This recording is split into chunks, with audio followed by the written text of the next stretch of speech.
सतगुर के साचे निवाजे प्यारे साथ संगत जी, प्यार और सत्कार से कहना धन निरंकार जी। बोलिए सतगुरु माता सुदीक्षा सविंदर हरदेव जी महाराज की जय। सतगुरु माता जी फिर निरंकारी राजपिता जी के आशीर्वाद से दासी ये विचार रखने जा रहे हैं। आप जी ये विचार प्रवान करें। अगर कोई गलती हो जाए तो क्षमा करें। लख वार करा शुकराना फिर भी थोड़ा है, तेन सजदा करे जमाना फिर भी थोड़ा है। सच्चे पातशाह आप जी का जितना भी शुकराना किया जाए उतना ही कम है। आप जी ने हमें ये अनमोल हीरा देकर हमारी जिंदगी सफल कर दी है। सफल हुआ है उन्हीं का जीवन जो तेरे चरणों में आ गए हैं। सफल हुई है उन्हीं की पूजा जो तेरे चरणों में आ गए हैं। ना पाया तुझको अमीर बन के, ना पाया तुझको फकीर बन के, उन्हीं का जीवन हुआ है सफल जो तेरे चरणों में आ गए हैं। जो सतगुरु के चरणों में आ जाते हैं उन्हीं का जीवन सफल होता है। कोई धन दौलत से अमीर है या गरीब है इस बात से कोई फर्क नहीं पड़ता है। बस सिर्फ शीश झुकाने की देर है, श्रद्धा भाव मन में लाने की देर है, जिज्ञासा लाने की देर है, मन में तड़फ लाने की देर है कि मैंने इस परमपिता परमात्मा को जानना है। कहते हैं फूल को मसलने में देरी हो सकती है, लेकिन इस परमपिता परमात्मा को पाने में इतनी भी देरी नहीं लगती। सिर्फ देरी इतनी है कि हमने सतगुरु के चरणों में आकर झुकना है, सतगुरु को ढूंढना है, पूर्ण सतगुरु की खोज करके इसके चरणों में आकर नतमस्तक हो जाना है। जब हम नतमस्तक होते हैं तो ये परमपिता परमात्मा के दर्शन करा देता है, इसका दीदार करा देता है। ऐसे सतगुरु को हम लाखों लाखों करोड़ों करोड़ों बार नमस्कार करते हैं कि जिन्होंने हमारे कोई अवगुण नहीं देखे, हम पर तरस किया और ये परमपिता परमात्मा दिखा दिया और हमें समझाया कि कहीं भी जाने की जरूरत नहीं है। ये प्रभु परमात्मा हमारे मन में विराजमान है। परमात्मा सर्वव्यापी है। इस बात को इंसान एक्सेप्ट तो करता है, लेकिन जब पूछा जाए कि प्रभु कहाँ है तो कभी कहता है ऊपर है और कभी कहता है हमारे अंदर है। वास्तविकता में ये दोनों ही बातें तो हैं। सत्य ही है, सच्चाई ही है कि यह ऊपर भी है और अंदर भी है, क्योंकि यह सर्वव्यापी है। यह सब जगह समाया हुआ है। यह रमा हुआ राम हमारे अंग संग है। इस संदर्भ में एक दृष्टांत याद आता है। एक बार चूरू जिले के राजासर गांव में निरंकारी सत्संग सुनने का अवसर मिला। सत्संग समाप्ति के बाद गांव वाले भगत संत जी से प्रभु चर्चा करने लगे। इसी दौरान संत जी ने एक क्वेश्चन पूछा, क्या आप प्रभु को जानते हैं? यह सुनते ही एक गांव वाला बोला, हाँ संत जी मैं जानता हूँ। संत बोले, बताओ भगवान कहाँ है, प्रभु कहाँ है? गांव वाले ने अपने तरीके से कहा कि यह हमारे अंदर है। संत जी ने कहा, बेशक प्रभु आपके अंदर है, लेकिन इसे अंदर होते हुए भी प्राप्त करना जरूरी है। गांव वाले ने कहा, जब परमात्मा हमारे अंदर है तो फिर इसे पाने की क्या बात है? जब परमात्मा हमारे अंदर ही बैठा है तो पाने की क्या बात है? फिर इस बारे में भी महात्मा ने गांव वालों को एक सुंदर प्रसंग सुनाया। महात्मा बोले, एक बार एक किसान की गाय को सर्दी लग गई। किसान की पत्नी ने किसान से कहा कि गाय बीमार है, इसे जल्दी से जल्दी किसी अच्छे डॉक्टर को दिखाओ, वरना गाय का दूध दिन प्रतिदिन सूख रहा है। किसान ने सोचा, डॉक्टर के लिए शहर जाना पड़ेगा, क्यों ना गांव के मुखिया को गाय दिखा दे। वो दिन रात गाय भैंस का ही बिजनेस करते हैं। मुखिया ने गाय को देखकर कहा, चिंता करने की कोई बात नहीं है, गाय को सर्दी लग गई है, आप इसे 100 ग्राम काली मिर्च 1 किलो गाय के घी के साथ मिलाकर दोनों समय पिला दे। प्रभु कृपा से आपकी गाय ठीक हो जाएगी। मुखिया बोले, काली मिर्च पीस कर 2 बराबर भागों में बांट लेना। एक भाग काली मिर्च सुबह और 1 भाग काली मिर्च और ½ किलो घी सुबह देना है और दूसरा भाग शाम को घी में मिलाकर देना है। प्रभु ने चाहा तो दूसरे दिन गाय ठीक हो जाएगी। किसान उसी समय मार्केट से 100 ग्राम काली मिर्च खरीद लाया।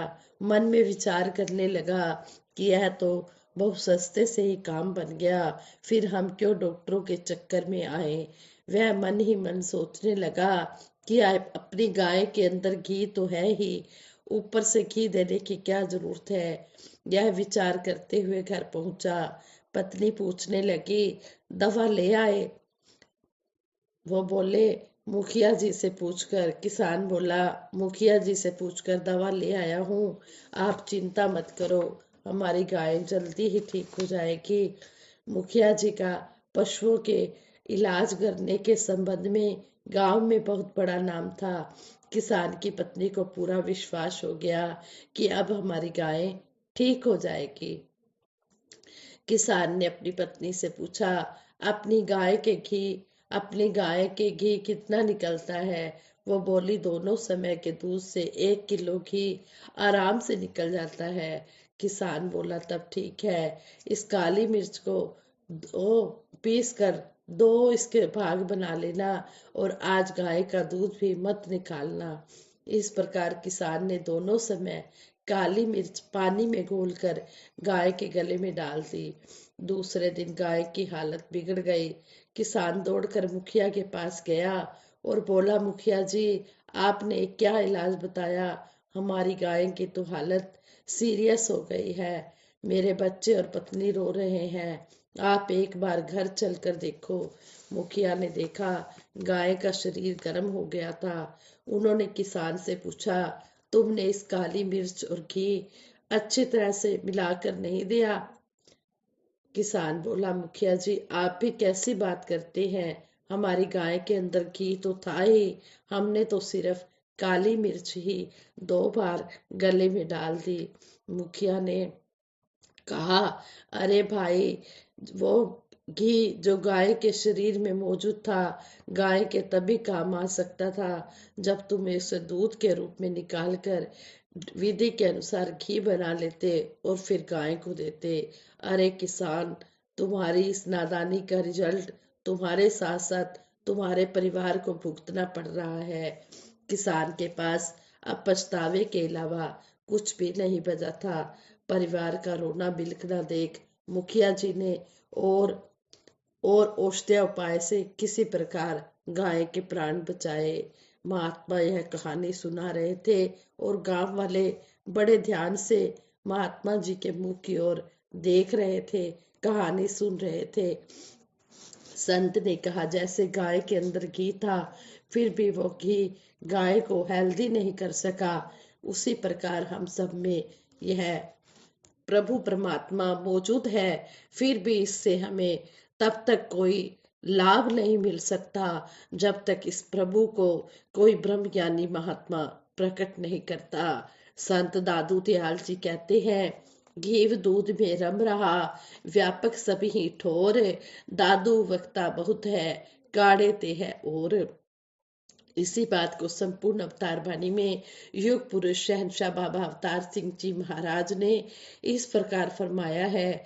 संपूर्ण अवतार बाणी शब्द नंबर 11 में, भरपूर कलावा अंदर वेखो, पसरी बैठा जो दातार, वकत दे हाकम ने है रखिया, ना ऐसे दा ही निरंकार, जो कुछ दिसता है नजरी आंदा है, ऐसे दा है सगल पसार, दीन दुखी भगतां दा रक्षक, ऐ हो सृष्टि सिरजनहार, वेद किताबां दे नहीं वास्ता, बेअंत ऐ बेशुमार, जाप ताप तो वस ना होवे, गालां दी ना जकड़े तार, कहे अवतार मिले जे सतगुरु, परदा लाहे छिन विचकार। जब तक ये सतगुरु नहीं मिलता तब तक ये परमपिता परमात्मा की पहचान नहीं हो सकती। बेशक परमपिता परमात्मा हमारे अंग संग है, लेकिन जब सतगुरु मिलता है तो ये आंखों से ज्ञानता का पर्दा हटाकर ये ज्ञान दे देता है और हमारे जन्म मरण के बंधनों को काट देता है। संत ने ये सब बातें कुछ ही पल में गांव वाले भक्तों के सामने प्रकट करते हुए फरमा दिया कि आज इस युग में निरंकारी बाबा हरदेव सिंह जी महाराज इस आत्म तत्व को प्रकट कर हमें सुखी कर रहे हैं, क्योंकि ये जो विचार है ये बाबा हरदेव सिंह जी महाराज के समय के हैं। फिर उन्होंने कहा कि इनके भेजे हुए संत भी इस सुख को घर घर बांट रहे हैं। यह सुख प्राप्त करना हमारा अधिकार है, इसलिए हम सरल भाव से इसे प्राप्त करें। यह हमारा परम कर्तव्य है। इस नारायण का हम सतगुरु के द्वारा दर्शन कर अपना जीवन धन्य बना ले। आज सतगुरु माता सुदीक्षा जी महाराज भी जन जन तक इस ब्रह्म ज्ञान को पहुंचा रहे हैं और यही समझा रहे हैं कि मानव सेवा परमात्मा की सेवा है, और यही कह रहे हैं कि समय बीत रहा है, इस समय की हम पूरी कदर करें, इसको हम व्यर्थ ना जाने दें। इस परम पिता परमात्मा को जानकर हम सेवा सिमरन सत्संग करते चले जाएं, भक्ति करते चले जाएं, भक्ति भरा जीवन संतोष जिए जाए, सत्संग सेवा सिमरन सदा हम करते ही जाए, गुण तेरे ही गाए। साध संगत जी जिस तरह हमें सतगुरु समझा रहे हैं, हम इन बातों को कर्म रूप में इम्प्लीमेंट करते हुए अपना जीवन तो संवारे ही, साथ ही हम दूसरों का जीवन भी संवारने की पूरी कोशिश करें। जिस तरह हम सुखी हुए हैं इस ब्रह्म ज्ञान को पाकर, इसी तरह सारा संसार सुखी हो जाए। इस ब्रह्म ज्ञान को हर जन प्राप्त करे, कोई भी जन इस ब्रह्म ज्ञान से वंचित ना रहे। इसलिए आज वक्त के सतगुरु माता सुदीक्षा जी महाराज देश विदेशों में जाकर जगह जगह जाकर सत्य का प्रचार कर रहे हैं और यही कह रहे हैं कि आ जाओ इस परमपिता परमात्मा की पहचान कर लो। आज वक्त का सतगुरु सारे संसार के लिए आया हुआ है और सारे ही संसार को आवाज दे रहा है। जिन्होंने ये जो गफलत की नींद से जाग गए हैं, जिन्होंने इस परमपिता परमात्मा को पा लिया है, उनका जीवन सफल हो गया है, उनकी पूजा भक्ति सफल हो रही है, और जिन्होंने नहीं पाया है वो भी इस ब्रह्म ज्ञान को पाकर अपना जीवन सफल बनाए। ये विचार करते हुए दासी से बहुत सी गलतियां हुई होंगी, उन गलतियों के लिए आप जी क्षमा करें, आगे के लिए सुमत बख्शें। सबके भले की कामना करते हुए दासी सिमरन कराएगी। सभी ने मिलकर सिमरन में साथ देना है। तू ही निरंकार मैं तेरी शरण हाँ, मैनू बख्श लो। तू ही निरंकार मैं तेरी शरण हाँ, मैनू बख्श लो। बोलिए सतगुरु माता सुदीक्षा सविंदर हरदेव जी महाराज की जय। निरंकारी राजमाता गुरु बचन अवतार की जय। साध संगत जी बड़े प्रेम से कहना धन निरंकार जी।